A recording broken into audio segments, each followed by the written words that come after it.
للہ رب العالمین والعاقبۃ للمتقین والصلاة والسلام علی سید الانبیاء والمرسلین وعلی اصحابہ واہل بیتہ اجمعین۔ بسم اللہ الرحمن الرحیم۔ رب اشرح لی صدری ویسر لی امری واحلل عقدۃ من لسانی یفقہوا قولی۔ السلام علیکم ورحمۃ اللہ وبرکاتہ۔ ہم تدفین حدیث کے موضوع پہ گفتگو کر رہے تھے، جس میں ہم منکرین حدیث کے اس اعتراض کا جواب دے رہے تھے، جس میں انہوں نے اعتراض کیا کہ حدیث 200 سال کے بعد لکھی جانی شروع کی۔ نبی صلی اللہ علیہ وسلم کے دور میں اور صحابہ کے دور میں حدیث کو کتابی شکل میں نہیں لکھا جاتا تھا۔ یہ ان کا بنیادی اعتراض تھا، جس کے جواب میں ہم نے پچھلے پروگرام میں یہ بیان کیا کہ نبی صلی اللہ علیہ وسلم کے دور میں بھی کتابت ہوتی رہی اور نبی صلی اللہ علیہ وسلم کے اجازت سے کی گئی، اور پھر نبی صلی اللہ علیہ وسلم کے دور کے بعد آج ہم ذکر کریں گے کہ صحابہ کے دور میں اور تابعین کے دور میں بھی کتابت کا اہتمام کیا جاتا رہا۔ کتابت کی بات ہم اس لیے کہہ رہے ہیں اور اس اعتراض کا جواب اس لیے دے رہے ہیں کہ کتابت کے اوپر اعتراض کیا نہ تو ہمارا جو خود یقین ہے، ایمان ہے، وہ اس کے لیے کتابت کا ہونا ضروری نہیں، بلکہ حدیث کی تدوین 2 طریقوں سے پہلے ہی ہو رہی تھی۔ تیسرا طریقہ کتابت کا جاری تھا۔ پہلا طریقہ تو یہ تھا کہ صحابہ نبی صلی اللہ علیہ وسلم سے سنتے اور اس پہ عمل کرنا شروع ہو جاتے، تواتر سے ہم تک نبی صلی اللہ علیہ وسلم کے عمل کی صورت میں منتقل ہوا۔ مثلا نماز ہے، روزہ ہے، آپ کو اس کے لیے کسی حدیث کی کتاب پڑھنے کی ضرورت نہیں، آپ حدیث کی کتاب پڑھے بغیر بھی تواتر کے ساتھ یہ چیزیں آپ تک پہنچی ہیں، آپ ان پہ عمل کر سکتے ہیں۔ دوسرا طریقہ یہ تھا کہ نبی صلی اللہ علیہ وسلم کے اعمال کو صحابہ زبانی یاد کیا کرتے تھے، یاد کر لیا کرتے تھے، وہ اقوال کو، افعال کو دیکھ لیا کرتے تھے، پھر بیان کرتے تھے،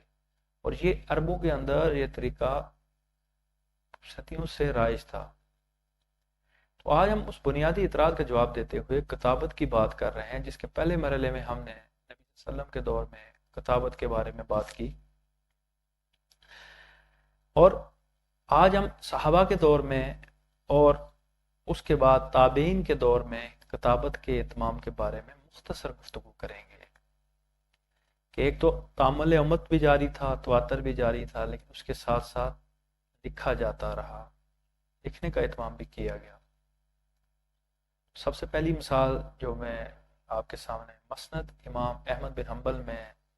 بیان کیا گیا ہے کہ حضرت انس رضی اللہ تعالیٰ عنہ جو صحابی رسول تھے، جب سیدنا ابو بکر صدیق رضی اللہ تعالیٰ عنہ کا دور حکومت آیا تو آپ نے ایک جگہ، ایک علاقے کے لیے آپ کو زکوٰۃ اور صدقات اکٹھا کرنے کے لیے بھیجا، تو وہاں پہ آپ نے ان کو زکوٰۃ اور صدقات کے احکامات لکھ کے دیے جو نبی صلی اللہ علیہ وسلم سے ماخوذ تھے، تو وہ لے کے گئے یہ کتابی شکل میں۔ اس کے بعد حضرت عمر بن خطاب رضی اللہ تعالیٰ عنہ نے، ایک صحابی جن نے آ کے حضرت عمر سے کہا کہ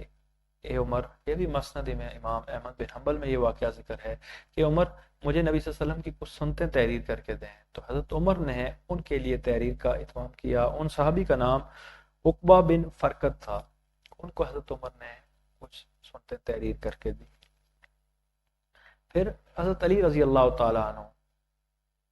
ایک جلیل القدر صحابی، نبی صلی اللہ علیہ وسلم کے داماد اور اسلام لانے والوں میں سابقون الاولون میں سے بھی پہلے نمبر پہ تھے، تو ان کے بارے میں ایک مت مشہور کر دی گئی کہ اللہ تعالیٰ نے قرآن و حدیث کے علاوہ بھی حضرت علی کو نبی صلی اللہ علیہ وسلم نے کوئی ایسا علم عطا کیا ہے، اللہ کی طرف سے عطا کیا گیا ہے جو ان قرآن و حدیث کے علاوہ ہے۔ تو یہ بات ان کے دور میں بھی مشہور ہو گئی، تو ایک شخص نے کھڑے ہو کے پوچھا کہ علی المرتضیٰ، کیا آپ کو قرآن کے علاوہ بھی کوئی علم عطا کیا گیا ہے، کوئی خاص علم عطا کیا گیا ہے جو کسی اور شخص کو عطا نہیں کیا گیا؟ تو حضرت علی نے فرمایا کہ ایک تو نبی صلی اللہ علیہ وسلم کی طرف سے جو قرآن عطا ہوا وہ ہمیں ملا، وہ مجھے یاد ہے۔ دوسرا، ہر وہ فہم اور عقل جو انسان کے لیے ضروری ہوتی ہے، فہم کے لیے کسی چیز کو وہ بھی ہمارے پاس ہے. اور تیسری چیز انہوں نے اپنے پاس ایک چھوٹا سا صحیفہ لکھا ہوا تھا، وہ بتایا کہ یہ علم بھی نبی صلی اللہ علیہ وسلم سے منتقل ہو. پوچھنے کے بعد بتایا گیا کہ اس میں کیا چیز ہے، تو آپ نے کہا کہ اس کے اندر دیت اور قیدیوں کی سزا اور ان کو چھوڑنے کے، ان کی سزا میں تخفیف کے احکامات لکھے ہوئے. یعنی حضرت علی نے بھی کچھ احکامات اپنے پاس نبی صلی اللہ علیہ وسلم سے لکھ کے دیے رکھے ہوئے تھے، اس کے علاوہ پامال تو وہ کر ہی رہے تھے. پھر جب تابعین کا دور آتا ہے، اس سے پہلے ایک بہت بڑے اسلامی اسکالر ہیں ڈاکٹر محمد مصطفیٰ اعظمی. ان کے مطابق انہوں نے جو علی حدیث کے اوپر کتاب اپنی لکھی ہے جو جرمن زبان کے اندر ہے، اس کے مختلف تراجم بھی ہو چکے ہیں. اس میں ان کے مطابق 48 سے زیادہ صحیفے صحابہ کے دور میں کتابی شکل میں موجود تھے مختلف لوگوں کے پاس.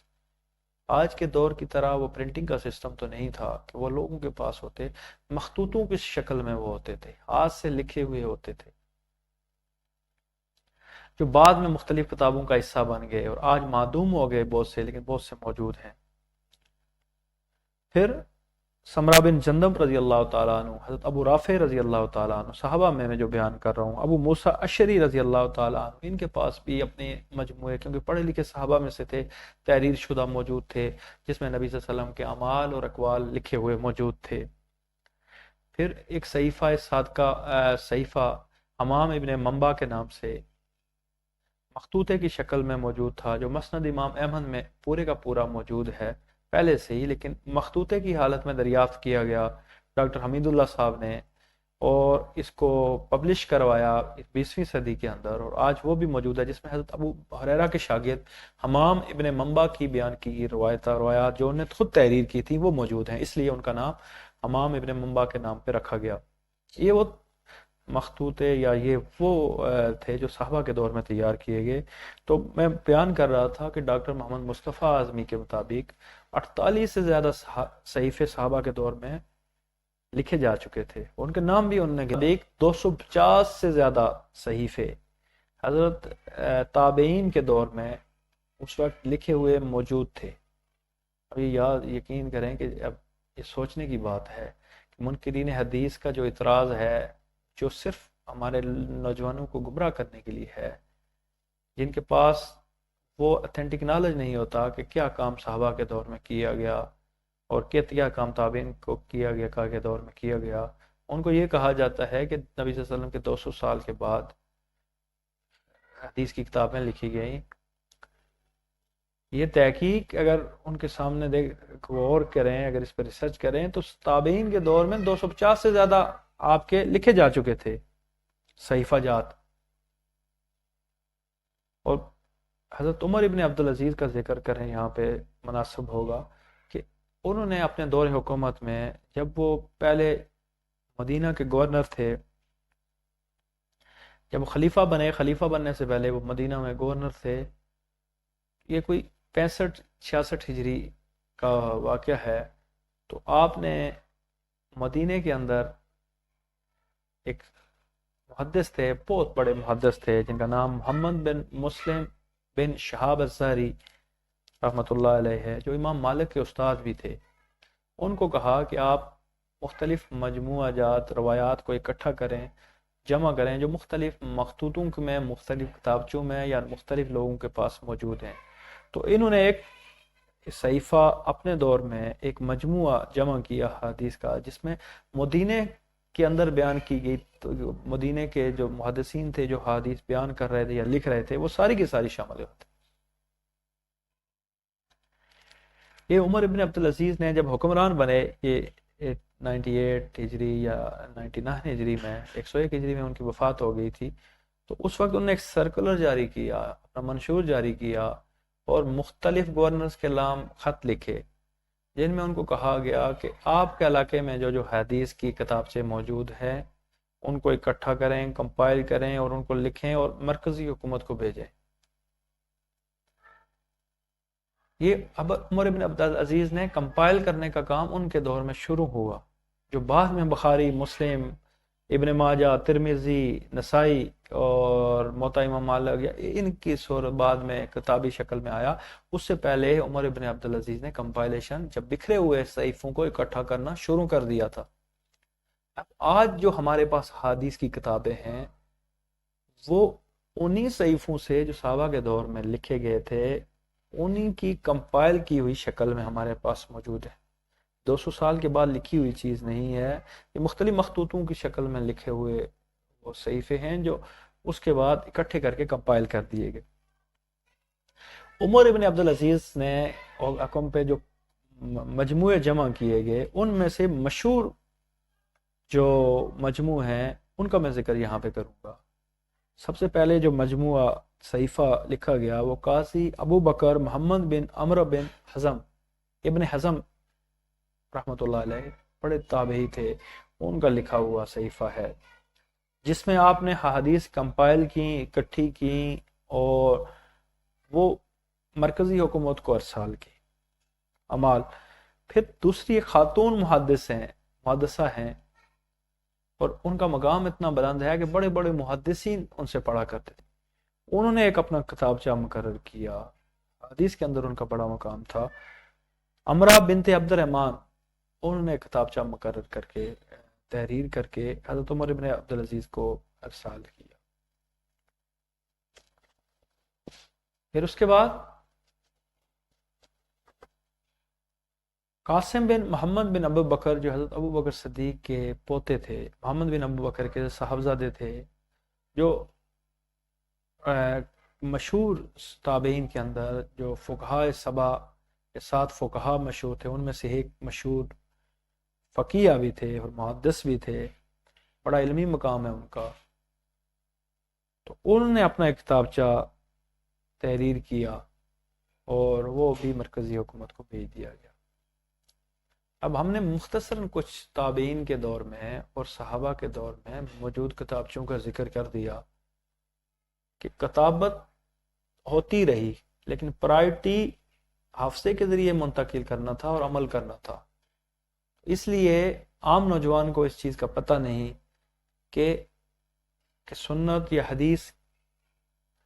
200 سال کے بعد لکھی گئی، اس اعتراض پہ وہ یقین کر لیتا ہے، تاکہ لکھنا معیار نہیں تھا کوئی، لیکن پھر بھی